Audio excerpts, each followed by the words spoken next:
Pour reprendre les propos de Jean-Benoît Diallo, non, t'as pas dit ça.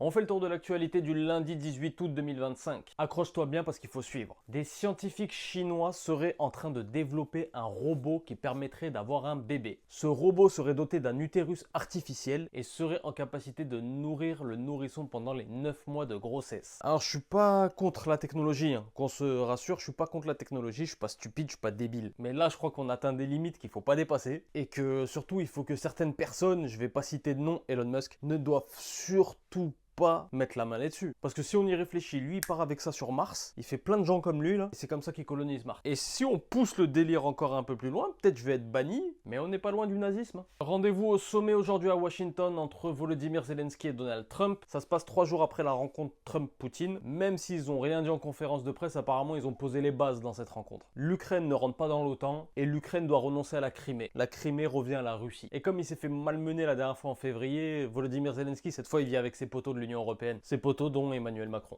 La France cesse de donner des visas au personnel de sécurité de la compagnie aérienne israélienne El Al à Paris. Alors je savais même pas que cette compagnie aérienne existait. Alors maintenant tu vas me dire pourquoi ils font ça. Selon le Quai d'Orsay, donc le ministère des Affaires étrangères, beaucoup de diplomates français ont eu des contrôles systématiques lorsqu'ils montaient dans ces avions. Est-ce que c'est de la vengeance? Oui. Et du coup on remarque que la relation France-Israël ne fait que se dégrader quelques jours avant la reconnaissance de l'État de Palestine par la France à l'ONU. Au fait, moi c'est Norman, créateur de C'est Carré. Tous les jours je te fais un point sur l'actualité, donc si tu as aimé cette vidéo, like, partage, abonne-toi. C'est totalement gratuit pour toi et moi ça me fait avancer. Et enfin, je termine avec le président du FC Nantes. Donc le FC Nantes, c'est le club de foot de la ville de Nantes. Valdemar Kita, ça c'est le nom du président, qui a reçu hier dans le cadre de la première journée de Ligue 1, le PSG. Et du coup, il a voulu féliciter les joueurs du PSG pour leur victoire en Ligue des Champions. Il leur a offert une réplique de la Ligue des Champions en chocolat. Et les micros étaient toujours branchés et Valdemar Kita, donc le président du FC Nantes, parlait à Marquinhos, le capitaine du PSG.